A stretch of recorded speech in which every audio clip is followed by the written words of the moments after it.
Ano nakikita mo dyan? May lalaki sa bahay ng jowa mo, tol. Nakahubad. Sige, parilin mo yung itlog. Hindi pwede, tol.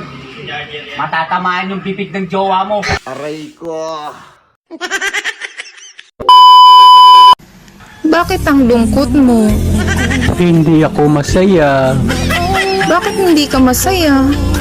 kasi malungkot ako. Tasama mong tumingin. Saludo talaga ako sa mga lalaking babaero, kahit alanganin yung mukha.